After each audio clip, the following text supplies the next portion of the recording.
എത്തിയിട്ടുണ്ട്. ഏതായാലും ഇപ്പോൾ നിലവിൽ നമ്മുടെ ഒപ്പം തന്നെ മുൻ മന്ത്രിയും കൂടിയായ VN വാസവൻ സ്ഥലം സന്ദർശിക്കാൻ എത്തിയിട്ടുണ്ട്. ഒരു വലിയൊരു ദുരന്തത്തിനാണ് നമ്മൾ പുലർച്ചെ സാക്ഷ്യം വഹിച്ചത്. രണ്ടുപേരുടെ ജീവൻ നഷ്ടമായി. ഏറെ ദാരുണമായൊരു സംഭവമാണ്. നമ്മളെല്ലാം വേദനിപ്പിക്കുകയും വിഷമിപ്പിക്കുകയും ചെയ്യുന്ന സംഭവം. പുലർച്ചെ 2-2:30 മണിയോടുകൂടിയാണ് വലിയ ശബ്ദത്തോടുകൂടി ഈ ഉരുൾപൊട്ടലുണ്ടായതാണ് സമീപവാസി സൂചിപ്പിച്ചത്. വീട്ടിലുണ്ടായിരുന്നത് അമ്മയും മകനുമാണ്. കുടുംബനാഥൻ മറ്റൊരു വീട്ടിൽ ഒരു രോഗീ സംരക്ഷണത്തിനായി പോയിരുന്നുകൊണ്ട് സ്ഥലത്തുണ്ടായിരുന്നില്ല.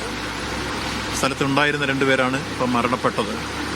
ഇപ്പോൾ വീട് പോലും ആ ഇരുന്ന സ്ഥലത്ത് അവിടെ ആ വീടുണ്ടായിരുന്നു എന്ന് കാണാൻ കഴിയാത്ത രൂപത്തിലാണ് ദുരന്തം വന്ന് അവരെ വേട്ടയാടിയത്. മണ്ണ് മൊത്തമായി ഇടിഞ്ഞ വീടിന് മുകളിലേക്ക് വീട് തന്നെ എടുത്തുകൊണ്ട് പോയിരിക്കുന്നു. അത്ര ഭയാനകമായൊരു സ്ഥിതിവിശേഷമാണ് ഉണ്ടായത്.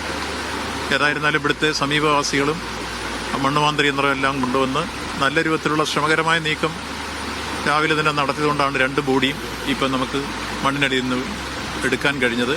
ബോഡി ആശുപത്രിയിലേക്ക് മാറ്റിയിരിക്കുന്നു. തുടർ നടപടികൾ സ്വീകരിക്കും.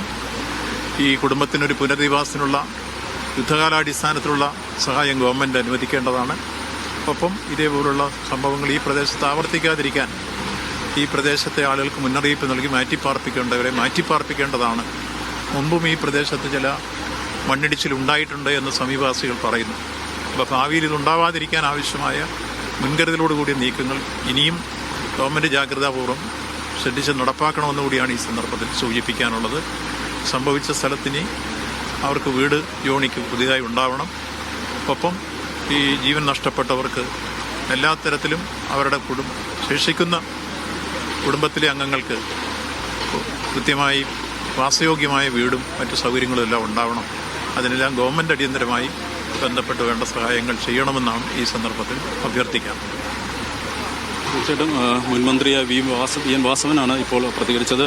ഈ പ്രദേശം, ഈ ദുരന്തം നടന്ന പ്രദേശം സന്ദർശിച്ച ശേഷമുള്ള പ്രതികരണമായിരുന്നു അദ്ദേഹത്തിൻ്റെത്. അതിദുർഘടമായ ഒരു രീതിയിലേക്ക് ഈ പ്രദേശം ആകെ മാറിയിട്ടുണ്ട്. കാരണം ഇവിടെ നിൽക്കാൻ പോലും പറ്റില്ല, അത്രയും ചെളി കൊണ്ട് നിറഞ്ഞിരിക്കുകയാണ്. ഇത് ഒരു വീടുണ്ടായിരുന്ന ഒരു സ്ഥലമാണെന്ന് പോലും കണ്ടാൽ പറയില്ല. അത്തരത്തിൽ ഉള്ളൊരു ദുരന്തത്തിനാണ് പൂഞ്ഞാറ് ഇപ്പോൾ സാക്ഷ്യം വഹിച്ചിരിക്കുന്നത്. 2 പേരാണ് മരണപ്പെട്ടിരിക്കുന്നത്. പുലർച്ചെ 2 മണിക്ക് ആണ് ഇത്തരത്തിൽ ഉരുൾപൊട്ടിയത്. ഈ പ്രദേശത്ത് ഇതിനു മുന്നേയും ഇത്തരത്തിൽ ഉരുൾപൊട്ടിയതായിട്ട് പറയപ്പെടുന്നുണ്ട്. പക്ഷേ അപ്പോൾ പോലും മുൻകരുതൽ എന്തുകൊണ്ടുണ്ടായില്ല എന്നുള്ളൊരു ചോദ്യമാണ് മുൻമന്ത്രിയായ VN വാസവൻ ഉൾപ്പെടെ ഉന്നയിക്കുന്നത്. ഏതായാലും നിലവിൽ 2 പേരുടെ ജീവനാണ് നഷ്ടപ്പെട്ടിരിക്കുന്നത്. ജോസഫൈൻ 26 വയസ്സ്, അതുപോലെ തന്നെ റെജീന 46 വയസ്സ്, അമ്മയും മകനുമാണ് മരിച്ചിരിക്കുന്നത്. നൗഫൽ.